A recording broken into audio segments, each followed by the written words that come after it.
Hey everybody, it's Sean again from I was on last week on Friday at 2:30. So here we are. It's another Friday 2:30. I was having some technical difficulties, but I think we're all good now. Um, before we get started, there was somebody had a question from last week, and they were wondering about the background here. Uh, and the background is actually it is photographs of blown glass, colored blown glass, and the designer is his name is Dale Chihuly, and he's very well known for his glass designs. He makes vases. He makes these beautiful, like, they look kind of like jellyfish. And the Bellagio in Las Vegas has a ton of them on the ceiling in their lobby. So I think this is some pictures of that. Not 100% sure, but anyway, this is Dale Chihuly, photographs of his hand-blown glass. And it's amazing to watch his glass being created because the glass gets super hot and it basically bends and folds like taffy. And then once it cools, then you have glass. And you guys all know what glass is like, right?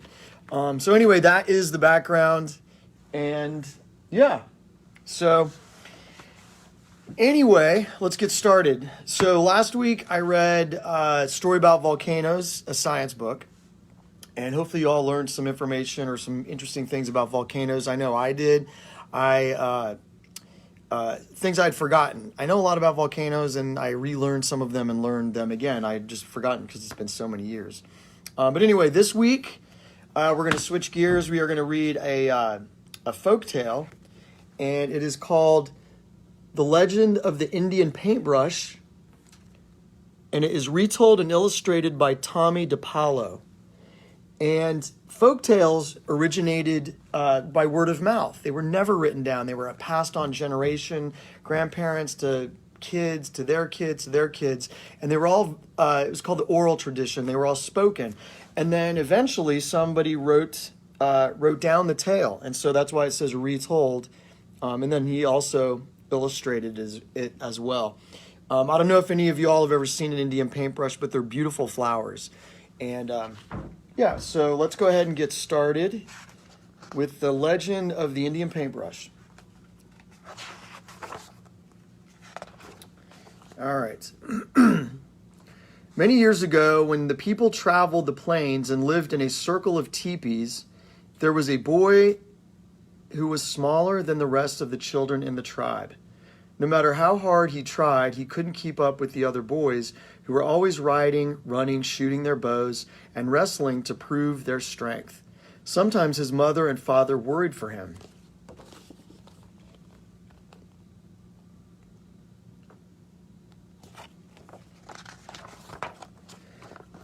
But the boy, who was called Little Gopher, was not without a gift of his own. From an early age, he made toy warriors from scraps of leather and pieces of wood, and he loved to decorate smooth stones with the red juices from berries he found in the hills. The wise shaman of the tribe understood that Little Gopher had a gift that was special. Do not struggle, Little Gopher. Your path will not be the same as the others. They will grow up to be warriors. Your place among the people will be remembered for a different reason.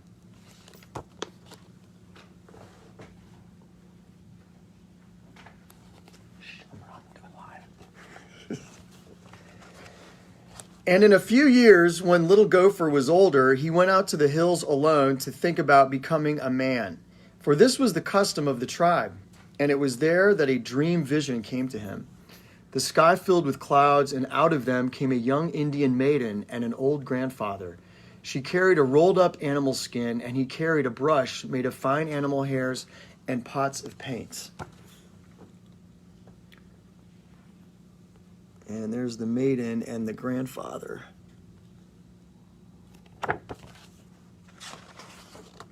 The grandfather spoke, "My son, these are the tools by which you shall become great among your people. You will paint pictures of the deeds of the warriors and the visions of the shaman, and the people shall see them and remember them forever." The maiden unrolled a pure white buckskin and placed it on the ground. "Find a buckskin as white as this," she told him. Keep it, and one day you will paint a picture that is as pure as the colors in the evening sky.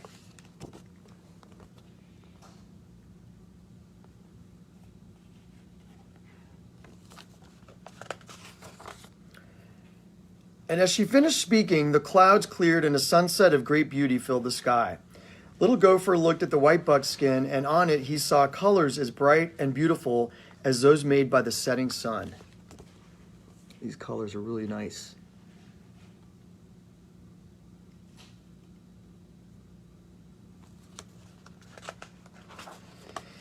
Then the sun slowly sank behind the hills, the sky grew dark, and the dream vision was over.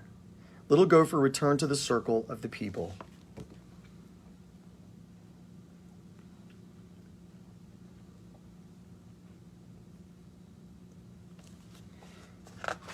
The next day he began to make soft brushes from the hairs of different animals and stiff brushes from the hairs of the horses' tails. He gathered berries and flowers and rocks of different colors and crushed them to make his paints. He collected the skins of animals which the warriors brought home from their hunts. He stretched the skins on wooden frames and pulled them until they were tight. So he's like creating a canvas. Teepees.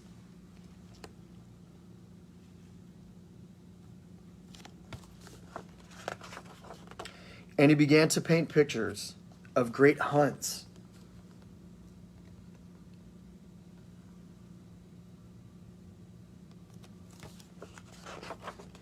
Of great deeds, of great dream visions, so that the people would always remember.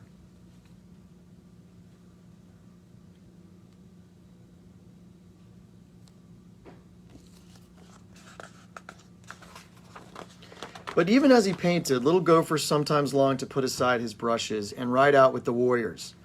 But always he remembered his dream vision, and he did not go with them.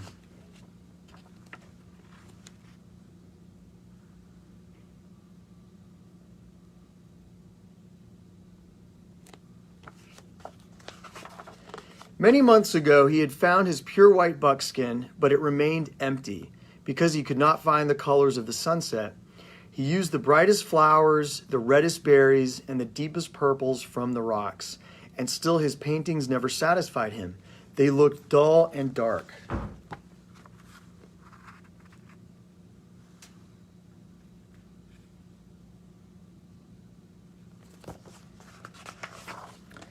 He began to go to the top of a hill each evening and look at the colors that filled the sky to try and understand how to make them.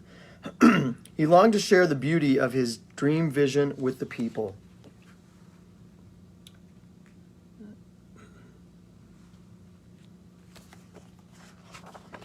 But he never gave up trying, and every morning when he awoke, he took out his brushes and his pots of paints and created the stories of the people with the tools he had.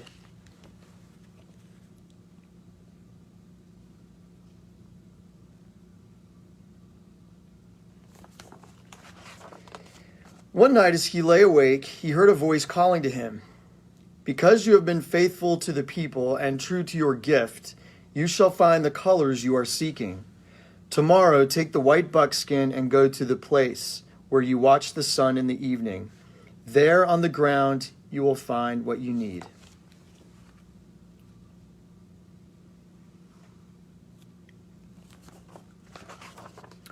The next evening, as the sun began to go down, Little Gopher put aside his brushes and went to the top of the hill as the colors of the sunset spread across the sky. And there, on the ground all around him, were brushes filled with paint, each one a color of the sunset. Little Gopher began to paint quickly and surely, using one brush, then another. Pretty awesome colors, huh? And as the colors in the sky began to fade, Little Gopher gazed at the white buckskin, and he was happy. He had found the colors of the sunset. He carried his painting down to the circle of the people, leaving the brushes on the hillside. I think I know what's going to happen.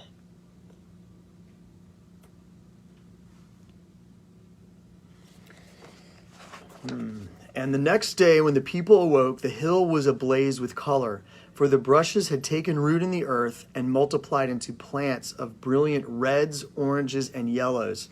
And every spring from that time, the hills and meadows burst into bloom.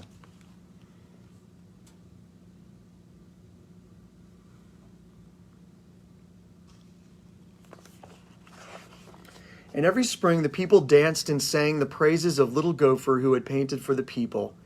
And the people no longer called him Little Gopher, but he who brought the sunset to the earth.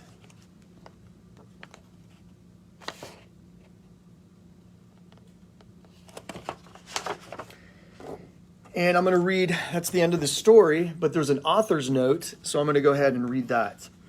The lovely red, orange, yellow, and even pink Indian paintbrush blooms in profusion throughout Wyoming, Texas, and the High Plains, and has many stories connected with its origin. The story of the Native American artist and his desire to paint the sunset was particularly meaningful to me as an artist. There are many times when I wished I could go out on a hill and find brushes filled with exactly the colors I need. Who knows, someday maybe. The idea for doing a book on this spectacular wildflower came from my good friend Pat Henry after she had seen my book, The Legend of the Blue Bonnet, which is the story of the Texas state flower. Pat is from Wyoming, where the Indian paintbrush is the state flower. Coincidentally, Carolyn Sullivan from Austin, Texas, had recently sent me a copy of Texas Wildflowers, Stories and Legends, a collection of articles by Ruth Isley, which originally appeared in the Austin American-Statesman. Carolyn is a teacher in the Austin area, and in 1965, this collection was made available to teachers there for use with a unit on Texas trees and wildflowers. She too had read the Bluebonnet book and knew of my deep interest in folktale and legend. The Indian paintbrush is a familiar flower to Texans, and in the book I came across a brief and interesting account of how the wildflower got its name. I contacted Mrs. Isley, and she graciously gave me permission to use her article as the main source for my retelling of the legend of the Indian paintbrush. So I would like to thank Pat Henry for suggesting the book, Carolyn Sullivan for sending me the collection of legends, and Ruth Isley for giving me inspiration from her collection. I would also like to thank and acknowledge Lady Bird Johnson, the former First Lady, whose untiring efforts have not only made her home state of Texas a symphony of color with its wildflowers, but have encouraged other states throughout the country in the preserving and growing of native wildflowers to beautify the countryside. I've seen these flowers. The Indian paintbrushes are absolutely beautiful. I've seen them out in the Rocky Mountain West. If you don't know what one really looks like, well, just Google it. It's Indian paintbrush, and they are really, really beautiful flowers. Well, I hope you all enjoyed today's reading. Next week, I have no idea what it's going to be, but it will be something interesting, I assure you. So anyway, everybody stay safe and have a great weekend. Oh, one other quick thing. The video, of course, will be available on my wall, my Sean Forchler Realtor Facebook wall, for a while. And I'm also going to be putting all these videos on my YouTube channel. And you can find the YouTube channel. It's just Google Sean Forchler YouTube, and you'll find it. All right. Have a good weekend. Take it easy, everybody.